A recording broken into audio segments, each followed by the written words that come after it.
Marketing is testing. I've never thought about it this way as an entrepreneur. I just want to take an extra moment because I think that is so incredibly important that marketing is testing.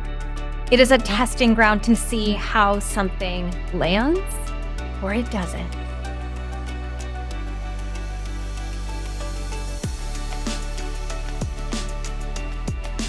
Hello, everybody, and welcome to another episode of the Power in the Pause podcast. How are you doing today? As a reminder, please do not forget to hit that subscribe button so that you do not miss a single episode that comes out every single week. And it would mean the world to me if you would please leave a 5-star rating so that more people can find this show.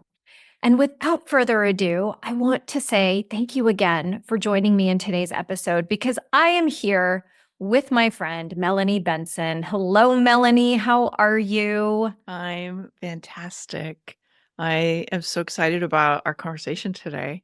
Me too. I have been so looking forward to having you not only on my show, but to dig deeper into our topic today, you guys, which has to do with how each and every one of you can learn how to do this.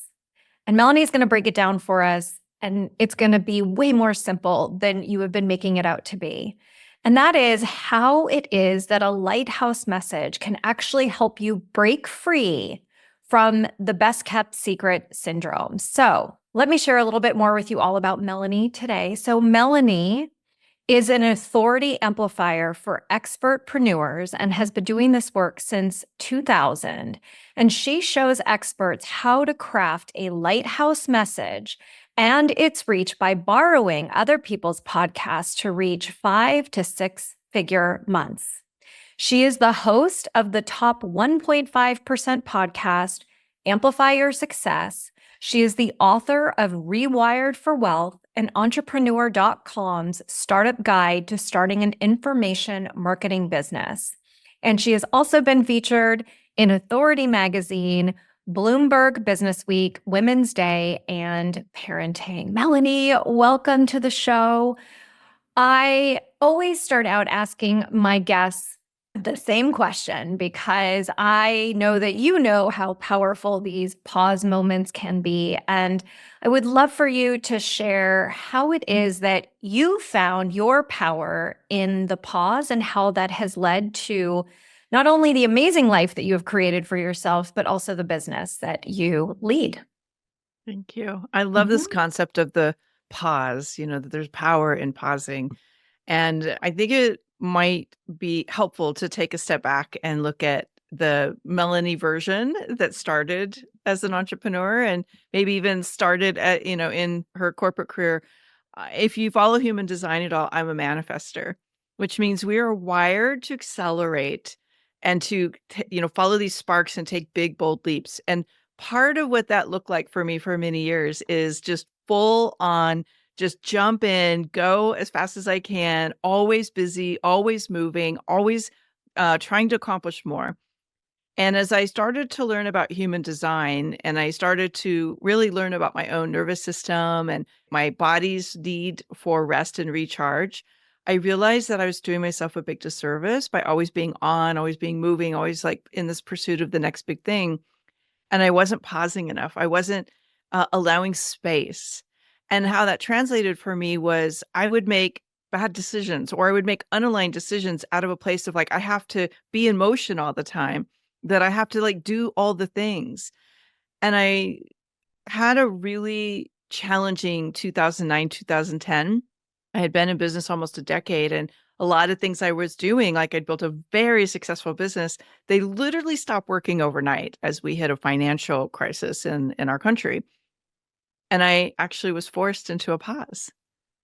The universe said, "Oh, you don't know how to pause? Let me help you learn how to do this, sister." And so let me take the reins for you. Yes, let me give you the thing you don't know you need, but you do.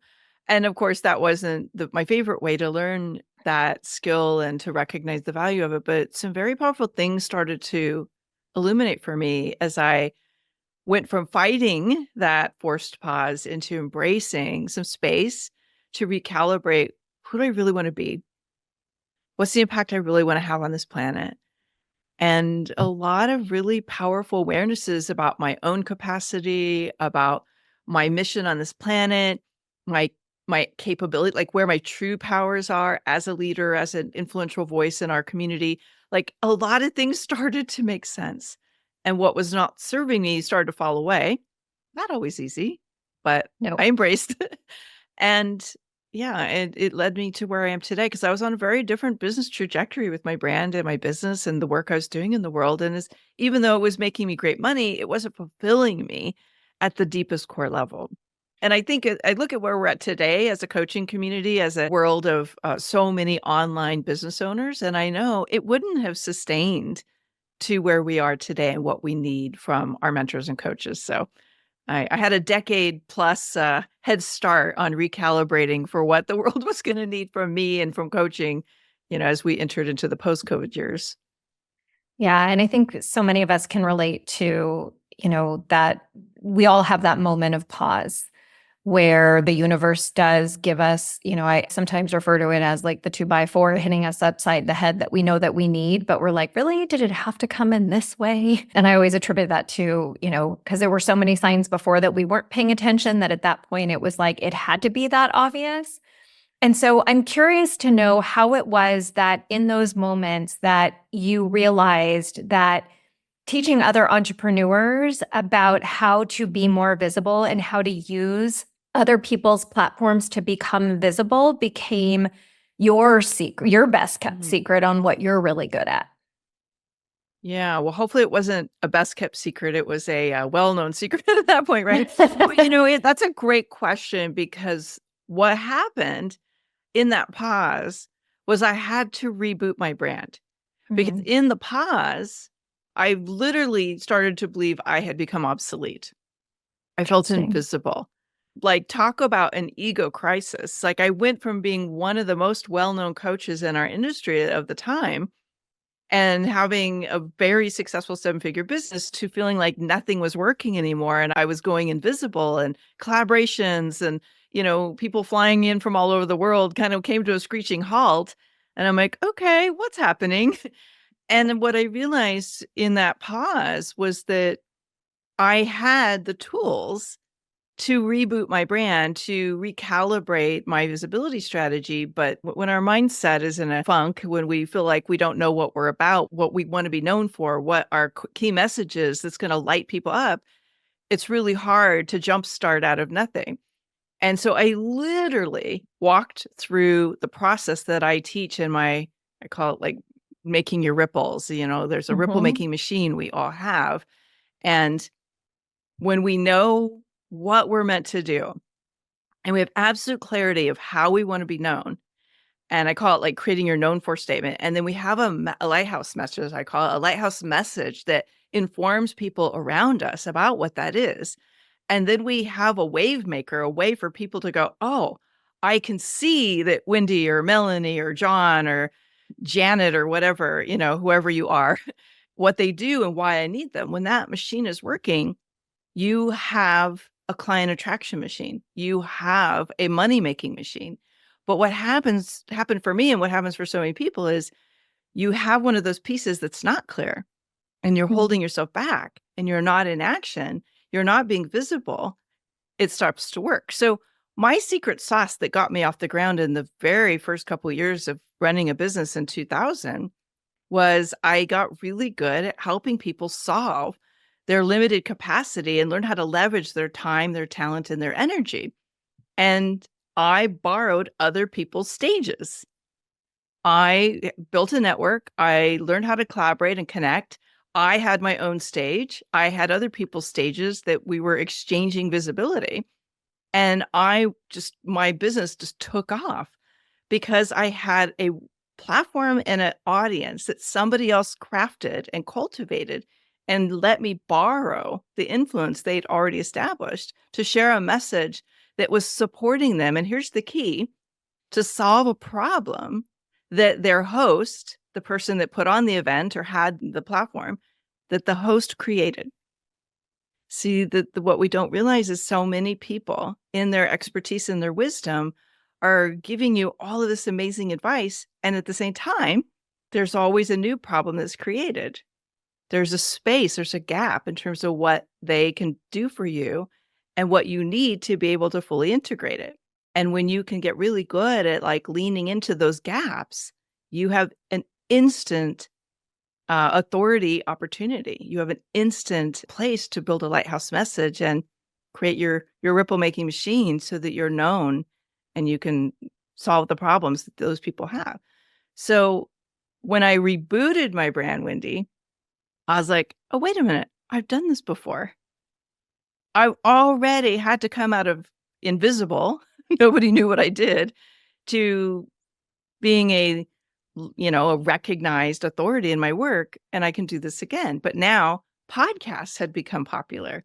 Virtual events had become popular. We had Zoom, which we didn't have back in 2000.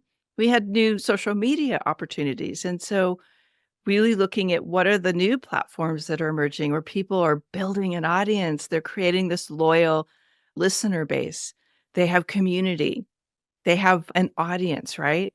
And how could we create win-win-win visibility opportunities where I'm getting an opportunity to share my message and solve problems for the people in the audience and attract clients? The host is getting somebody that can deliver massive value, and hopefully that's an ongoing need they have. And then the audience is finding a solution or is getting inspired, right? They're getting something they need from the expert. And I was Right. like, oh, yeah, this is where I'm meant to shine. I love that. And there's so many people I'm sure listening who are saying to themselves, like, I have a message. I know that I have a message to get out into this world. And you've dropped the word, and I know part of the topic I dropped today as well for this episode is all about this lighthouse message. And I absolutely love that term.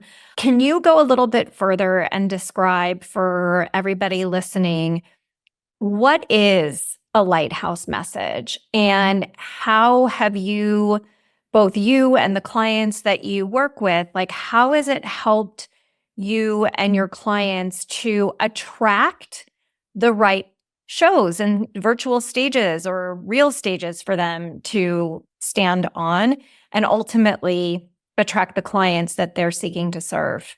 Yeah, it's a good question. Okay, I'm going to answer this in two parts. Yes. So part one, this idea of a lighthouse message. What does that really mean? So a lot of people are using words to communicate what they do.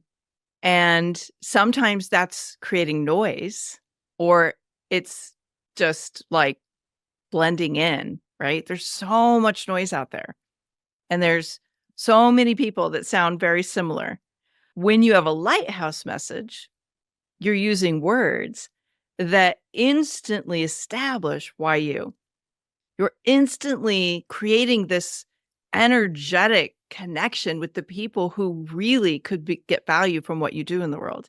It's almost like it's a discerning bridge that you build between you and your offers and your magic and your superpowers and the world that your ideal clients are in and what they're yearning for that maybe they don't even have, they can't explain yet, but they feel how powerful you are through your lighthouse message.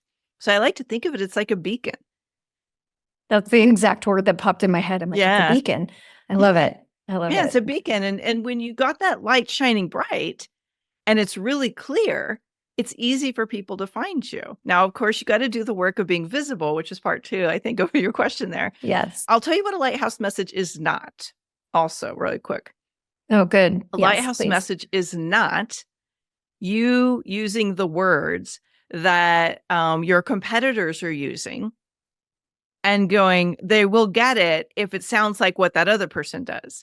Your lighthouse message has to really infuse your unique brand energy, your unique personality, or some of the unique characteristics of the work that you do in the world. So when I'm helping people build a lighthouse message, oftentimes when I ask them, like, what do they do? I'm like, oh my gosh, they sound like 12 other people I know. And so it's about finding those right combination of words that speaks not just to the ideal audience, but really separates and differentiates you in the marketplace. And I know that's kind of hard to do on your own sometimes because you're so used to thinking about the work you do in the world. A lighthouse message is not based on features. Okay. So it's not about your coaching. It's not about your services. It's not about a lot of the things that many heart-based people think their message should be about, because most of the time people have zero interest in the features until they know why you. I had a client who worked with me earlier this year, and he got very locked in to the feature of the work he does in the world and built everything out around his features. And I kept saying, that's not what people want. So the reason it's not working, the reason this isn't taking off is because you're locked in and you become overly attached to the way you explain what you do. So those are a couple things to common places where people get themselves a little mixed up about messaging. You want me to talk about part 2? Yeah, I mean, I'd love to dive a little bit even deeper into that visibility piece, right? Like, how do you take that message then and get yourself on the quote unquote right stages to really attract that ideal client that, as you were talking about the beacon message or being the beacon, and really that's what allows you to stand out from, I don't believe there's competition as long as that beacon has your code, your frequency, it has your stamp on it, whatever word resonates with whoever's listening. So I'd love for you to dive in to that element, because I know so many people struggle with, desperation energy of I'll just get on any stage whatsoever, which is okay, I guess, but then your message isn't going to land. So I'd love for you to talk a little bit about that. I love this idea that we start with FOMO, because that's really so what that true. is, right? Is like, I It's need to so be true. everywhere. Ugh. I was coaching a woman who is a multiple 7-figure business owner a few years ago, and she is in a service-based industry. And she was like, man, my podcast interviews, like my interviews are not converting, because that's one of my specialty areas is how people monetize their visibility. I audited everything she's doing, and I said, okay, I think I figured it out here. I said, why are you on these podcasts? She said, well, they asked me. So let's put ground rule number 1 out for everyone here. Just because somebody asks you doesn't mean they get a yes. Okay, so when you really want to make sure that your presence, your message, your work in the world is getting in front of aligned audiences, key number 1, you need to know who those audiences are. And it doesn't mean you can't test drive some things or do something just because it feels good. Like, yes, do what feels good, follow the spark. And when you want your interviews and your visibility to really pack a punch, and you want to make sure that you're investing in the time, money, and energy to be where your ideal clients are, you need to understand who's your ideal audience. And that requires a little bit of understanding. Not a little bit. I mean, it requires you understanding who is your ideal client. Yeah. And Wendy, I know you know this, but like so many people don't really know. And that is an opportunity for you. First of all, it's an opportunity for you to put the hustle down and really focus on moving the needle in a meaningful and intentional and valuable way. You don't need to be everywhere. You need to be where your ideal clients, where new opportunities, where possible collaboration partners and other visibility opportunities might emerge. So the better opportunity or the better option would be to really start to laser in, where do I want to be, so that the people who can activate my message and turn it into a client opportunity, a visibility opportunity, can see me. So that's number 1. Number 2 is, I think it's really helpful to trust the energetics of an opportunity.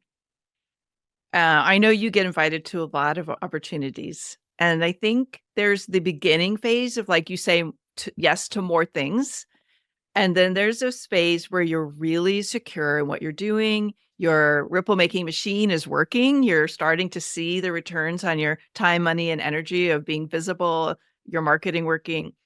And you have to say, what should I be saying yes to that is a good energy for me? So good energy is, it feels good to dance with this person. It's exciting to be in an exchange of ideas with this person.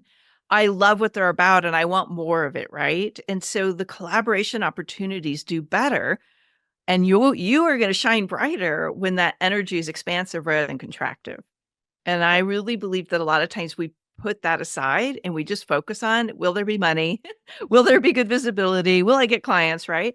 And yes, that's part of it. I mean, there are people that I say no to because energetically, it's just not a fit. And the magic's not going to turn on, right? Like the Right. light's not going to spark. Right. I so resonate with what it is that you're saying. And I will tell everybody listening, like, I have been on summit stages where I have regretted my decision. And I'm like, what the hell am I doing here? You know, there's also been moments where like I've had some doubts, but I'm like, oh, but this theme is like, I want to get a recording, you know, of me talking about this topic. So, you know, and I think that sometimes, and I'm actually curious to know what your perspective is on this, but like there's times where I'll take a stage because the theme of the event ladders up to a topic that I haven't necessarily spoken about, but I want to get footage. I want to have that check mark of like, okay, I've been on a stage talking about this before. And that then becomes a totally different strategy from really, it's not about clients, but it's more about building credibility, right? Mm-hmm. And Yeah, so it's what positioning.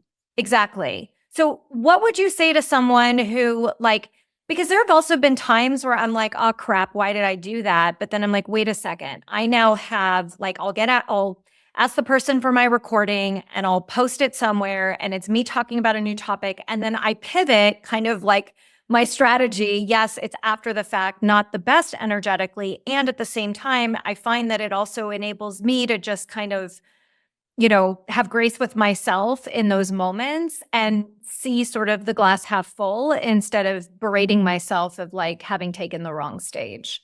This is good. Right? So there's a couple of things coming to mind. It's So first okay. of all, let's start at the end of that in this grace.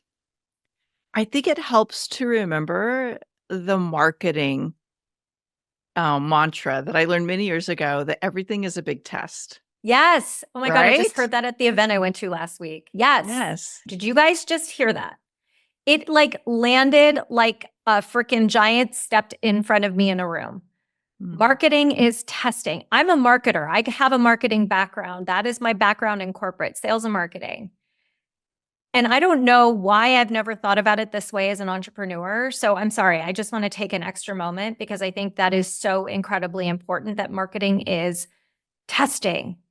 It is a testing ground to see how something lands or it doesn't. It's Yeah. information. So many people get caught up in it has to work. Right. If it doesn't work, my life is over. Or, oh my gosh, I put all this money and time into something, it's not going to work. And that could be a whole conversation itself. But I think if we lean into this with like everything is testing. And so testing is, how does it resonate with the audience? How does it feel in the exchange with the host? How do I feel in this conversation? Do I light up? Do I feel like I'm in my best? Does this something I want to keep expanding? When I'm working with people in developing their talk and their topic and their messaging, one of the things I'm always doing is like, look, what we're creating in this container is where we think it's meant to go. And now you're going to go out and you're going to get in some low risk environments where you're not worried that you're going to bomb on one of the biggest podcasts. So don't come practice on like the top 1%, right? Right. You practice in containers where there's a little more grace and a lot more opportunity to work it out. And you see, how does this land? Is it getting the juice that you want? Is it going to attract some clients? Is it a message that you light up and you want to continue to grow? So that's the testing piece of it. And sometimes we have to go do the wrong thing in the wrong audience to know that's not what I want to do. Quick example, many, many, many years ago, I had a client in the mortgage industry, because I work a lot of time with people who owned multi-agency businesses. And he invited me to come speak to the association he was president of, which is the Mortgage Association. Well, I'm in front of this audience and I'm like, what do you want me to talk about? And what he told me was something he and I had been working on that was really meaningful and valuable to him. But I didn't do a good enough job of really asking vetting questions about who the audience was at that stage. I mean, this was like 18 years ago. And I'm in front of this audience and you know what I'm getting? Blank stares, Wendy. Sleepy eyes. I'm like, oh boy, this is not going over well. And that's because it wasn't my audience.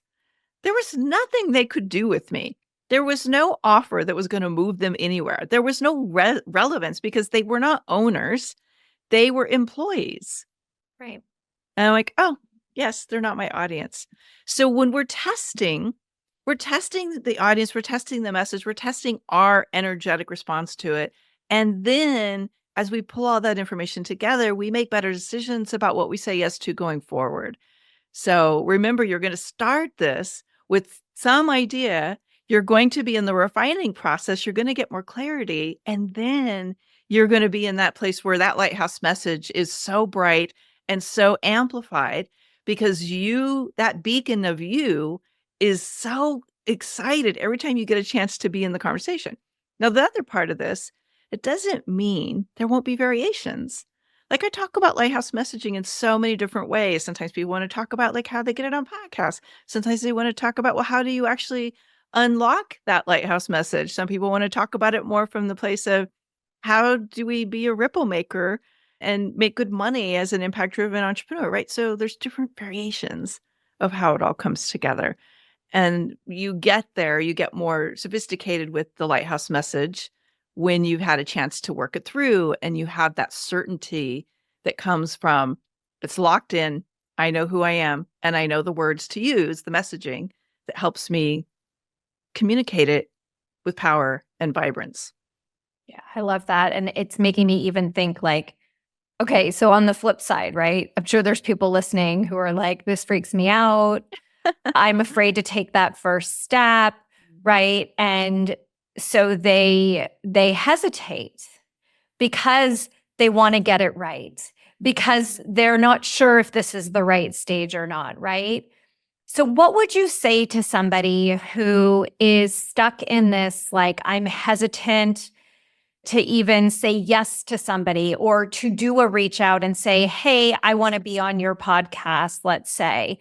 Like, what would you tell that person to sort of give them the courage, is how I kind of want to say it. Like, what would you say to somebody listening to help sort of ignite the courage within to take that step and to be visible? Well, this might sound a little self-serving, and I don't mean it to be that way, but I would say you need to get a coach to help you secure confidence in your messaging. And I'm not attached to it being me, like whoever you feel Sure. resonance with. Sure. But what I know is when your confidence is waning, your courage is limited. The higher you have clarity, the more confidence you have, the bigger steps you'll take, the more courageous you feel, right? And so, yes, can you work it out on your own? Sure. You can go test drive it, and most people aren't. There are 4 visibility fears that people get tripped up by. And one of them is, I don't have clarity. I don't know what my message is. I don't know what I should say. So they don't do anything. And I remember a couple years ago, I was working with this extraordinary woman who'd built this massively successful 8-figure business in the event world. And she was not getting herself visible in her new business because she was like, I don't know what I'm supposed to be saying. I don't know how to articulate the work that I'm doing today. And just getting some of that clear, she was like, okay, I'm good now. And sometimes it's just little tiny tweaks in the way you communicate what you do have massive impact. So I'm a huge fan of not struggling to figure things out on your own, because sometimes it's really hard to see your own magic through the lens that you use to communicate what you do. And if you are like, I'm going to figure this out on my own, then here's another possibility. Listen to podcasts and listen to guests that you resonate with. What are they doing that you could go, oh my God, I could see myself doing that. So when you listen for what makes me come alive when I'm listening to a podcast, what are the things that create spark? Is it the way they tell stories? Is it the way they have confidence and clarity in their messaging? Or are they speaking about something that is so compelling to you? You're like, oh my God, how do they know? Are they spying on me? Like, what is it about? What is it about that guest that they know exactly what my life is like, right? There's always something that's going to light the spark. And knowing that can give you clues about the way you want to start framing your own talks, your own messaging, so that it can help you spark some clarity about where you want to go with things. By the way, resonance, the relevance of what it is, the words that somebody uses, the way they tell stories, the way they talk about the problem or the opportunity, that is such a powerful part of the Lighthouse message, because when you have that kind of resonance with your audience, that's when sparks fly. That's when you know you're in front of the right audiences. So that's one of my little cheat sheets, is to really figure out what is the relevance between you and the person who's listening, and how can you use language that really means something to them, not just you. I agree. Oh my God, Melanie, we could talk for like another hour. I have so many other questions. So let's put a pin in this because I feel like you need to come back. We need to go a little bit deeper on this. I so love how you show up. I love your message. I absolutely love the work that you do. And I want to make sure that everybody listening knows where it is that they can find you and how they can connect with you. So, what are those best ways? Thank you. Well, the easy way is always my website, melaniebenson.com. And I also was thinking, as we're preparing for today, I have this quiz that, and it's really tied into, do you have your ripple making machine? Like, are you ready to make big ripples? And the Lighthouse message is one piece. I love taking quizzes, Wendy. Me I don't know too. if you I do love too, right? them. It's that cosmopolitan effect, right? It's like, Yes. where do I score on this? We put this quiz together to really help you get clear, like, how ready are you to make an impact in the world, make big ripples? And so if you go to melaniebenson.com/pause podcast, you can get an access to take the Ripple Makers Readiness Quiz. I love it. I can't wait to take that quiz myself. I love quizzes. I miss the Cosmopolitan magazine quizzes that I used to take when I was younger. Anyways, we digress. Melanie, thank you so much for being here today. I'm truly honored that you said yes and that you came to share your wisdom with our audience today. Thank you again for being here. Thank you for inviting me, and I look forward to connecting with you as part of the Power Pause community. Give me a little shout out and let me know that you heard me through Wendy today. I would love that. And you guys, everybody tuning in today, you know that with every single one of my podcast episodes, my goal is to inspire, ignite, and help you amplify your own power in the pause. So thank you guys so much for tuning into today's episode. Sending you all so much love and light always. Mwah. Bye, everybody.